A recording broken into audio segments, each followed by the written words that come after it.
Assalamualaikum warahmatullahi wabarakatuh, sahabat Islam semuanya. Tahukah Anda, sebuah negeri Melayu yang dulunya berpenduduk hampir 100% Muslim, kemudian melakukan murtad massal? Ya, negeri itu adalah Filipina. Bila menengok lembar sejarah Filipina, umat Muslim di sana telah ada sejak abad ke-12. Filipina sendiri waktu itu belum berbentuk negara menjadi republik seperti saat ini. Negeri ini hanya sebentuk kepulauan rumpun Melayu yang dijadikan tempat berniaga para pedagang Muslim dan persinggahan para ulama dari Gujarat, India, dan Timur Tengah. Untuk pertama kalinya, mereka menempati Kepulauan Sulu. Saat itu Filipina adalah negeri Muslim dengan populasi Muslim mencapai 98%. Sisanya adalah Hindu, Buddha, dan animisme.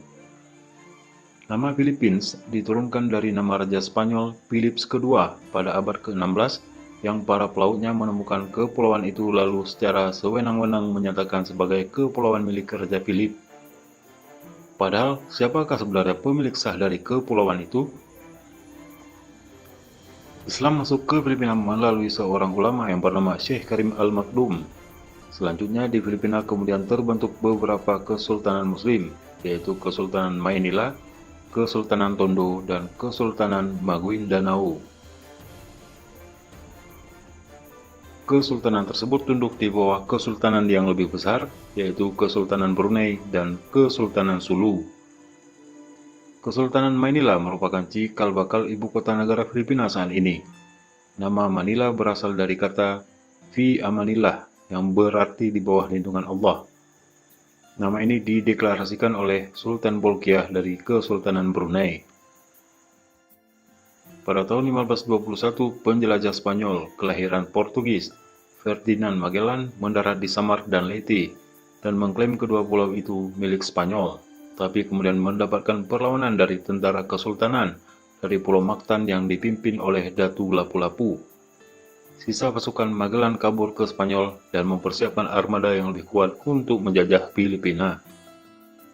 Pada tahun 1565, penjelajah Spanyol Miguel López de Legazpi datang dan membentuk permukiman Eropa pertama di Pulau Cebu. 6 tahun berikutnya, mereka menyerbu Kesultanan Manila dan Tondo dan menyatakan Manila sebagai ibu kota Spanish East Indies. Raja Sulaiman yang memimpin Kesultanan Manila mempertahankan kota itu bersama 3.000 pasukan setianya sampai titik darah penghabisan. Saat punggawa Kesultanan dihabisi semuanya, tinggallah rakyatnya yang berhadapan dengan penjajah Spanyol. Saat itu Spanyol memberikan pilihan untuk menerima Katolik atau diusir dari tanah airnya. Maka berbondong-bondonglah rakyat Filipina memeluk agama Katolik. Spanyol lalu memasukkan unsur-unsur barat seperti hukum barat, aksara Latin, kalender Gregorian, dan agama Katolik itu sendiri. Sebagian kaum muslim yang menolak kristenisasi itu melarikan diri ke wilayah selatan Filipina yaitu Mindanao untuk menyelamatkan akidahnya.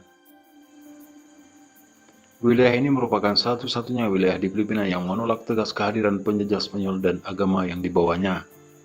Mereka berhasil membuat pertahanan yang kuat dan terus melawan Spanyol lewat perang gerilya. Kemudian Spanyol memberi nama kaum muslim Filipina ini dengan nama orang Moro. Nama ini diambil dari sebutan kepada keturunan Arab Spanyol yang beragama Islam yang dahulu menguasai Andalusia atau Spanyol, yaitu bangsa Moor. Proklamasi kemerdekaan Filipina dilakukan pada 12 Juni 1898. Kemerdekaan ini terjadi karena Filipina dijual oleh Spanyol kepada Amerika Serikat berdasarkan Traktat Perjanjian Paris.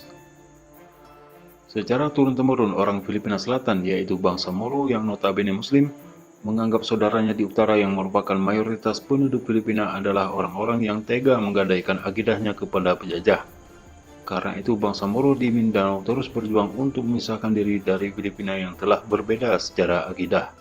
Pun sebaliknya, karena hal inilah penduduk mayoritas Filipina yang Katolik menganggap orang-orang Moro sebagai pemberontak dan teroris. Saat ini Filipina merupakan negara sekuler dengan gaya hidup sebagian besar masyarakatnya yang menjiplak 100% pada gaya hidup Amerika Serikat. Walaupun penduduk Katolik Filipina tetap menggunakan nama-nama yang berbau Spanyol. Namun ternyata masih ada sejumlah jejak kejayaan Islam yang masih bertahan hingga saat ini di Filipina. Seperti Masjid Syekh Karim Al-Makdum Intramuros Valley City, dan distrik Quiapo. Inilah kisah sebuah negeri Melayu Muslim yang kemudian melakukan murtad massal di seluruh negeri, kecuali di bagian selatan yang masih istiqomah pada agama Allah Subhanahu wa Ta'ala hingga saat ini. Wallahu a'lam bishawab.